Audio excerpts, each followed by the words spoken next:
Hi! ఈరోజు మనము ఎంతో రుచిగా ఉండే కోడి పులావ్ ఎలా చేసుకోవాలో స్టెప్ బై స్టెప్ చూద్దాము. ఇది ఒక్కసారి చేసుకొని తినండి. మళ్ళీ మళ్ళీ చేసుకునేలాగా ఉంటుంది రెసిపీ. సో, ఎలా చేసుకోవాలో చూద్దామా? ఫస్ట్ ఒక పాన్ పెట్టుకొని అందులోకి కొంచెం సినమన్ స్టిక్, అలాగే మనము ఒక 3 వరకు మొగ్గ, 4 లవంగాలు, 2 స్టార్ అండ్ అనాస పువ్వు, కొంచెం గులాబీ రేఖలు డ్రైవన్నమాట, 2 టేబుల్ స్పూన్ల ధనియాలు, హాఫ్ టీ స్పూన్ కస్తూరి మేతి, కొన్ని మిరియాలు, హాఫ్ టీ స్పూన్ సాహీ జీరా, 2 ఇలాచి, కొంచెం జీలకర్ర వేసి లో ఫ్లేమ్లో మనము వీటన్నిటిని మంచి అరోమా రిలీజ్ అయ్యే వరకు ఫ్రై చేసుకోవాలి. ఇప్పుడు మనం ఇందులోకి 1 కాశ్మీరీ రెడ్ చిల్లీ అండ్ స్పైసీది యాడ్ చేసి బాగా ఫ్రై చేసి వీటన్నిటిని చల్లారిన తర్వాత ఫైన్ పౌడర్గా చేసి మనము పక్కన పెట్టేసుకోవాలి.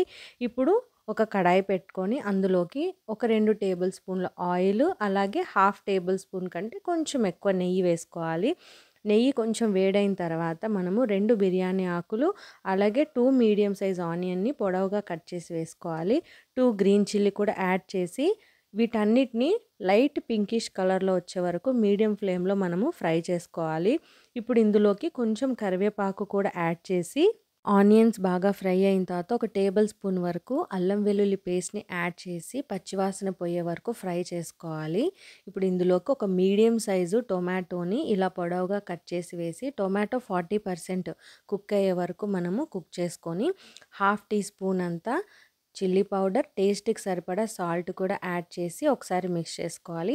ఆల్రెడీ మనం క్లీన్ చేసి పెట్టుకున్న చికెన్‌ని కూడా ఇందులోకి మనము యాడ్ చేసేసిన తర్వాత ఫ్లేమ్‌ని మనము మీడియం ఫ్లేమ్‌లో పెట్టేసి మూత పెట్టి ఒక 2-3 మినిట్స్ వరకు ఉడికించుకోవాలి. అప్పుడు చికెన్‌లోంచి వాటర్ అనేది వచ్చేస్తుంది. చూసారా ఈ విధంగా. ఇప్పుడు మనము ఆల్రెడీ పౌడర్‌గా చేసి పెట్టుకున్న పులావ్ మసాలాని ఇందులోకి యాడ్ చేసి మిక్స్ చేసి ఒక 5 మినిట్స్ మూత పెట్టి బాగా ఉడికించుకోవాలి. మసాలా ముక్కలకి బాగా పట్టిన తర్వాత మనం ఆల్రెడీ సోక్ చేసి పెట్టుకున్న రైస్‌ని యాడ్ చేసి ఒకసారి మిక్స్ చేసి తగినన్ని హాట్ వాటర్‌ని యాడ్ చేసుకోవాలి. ఇప్పుడు హై ఫ్లేమ్‌లో పెట్టి వాటర్ అనేది బాగా కుక్ అయ్యే వరకు ఉంచేయాలి. ఇలా వాటర్ బబుల్స్ రావడం స్టార్ట్ అయినప్పుడు పైన కొంచెం కొత్తిమీర వేసి లో ఫ్లేమ్‌లో పెట్టి బాగా కుక్ అవ్వనివ్వాలన్నమాట. ఇలా 80% కుక్ అయిపోయిన తర్వాత ఒక ఓల్డ్ ప్యాన్ కానీ ఏదైనా పెట్టేసి మనము ఈ పులావ్‌ని దానిపైన పెట్టి ఒక 5-10 మినిట్స్ దమ్‌కి పెట్టేస్తే ఎంతో టేస్టీ యమ్మీగా ఉండే కోడి పులావ్ రెడీ అండి. మీకు రెసిపీ నచ్చినట్లయితే ఖచ్చితంగా ట్రై చేయండి. ఛానల్‌ని సబ్స్క్రైబ్ చేసుకోండి. లైక్ అండ్ షేర్ చేయండి. Thank you.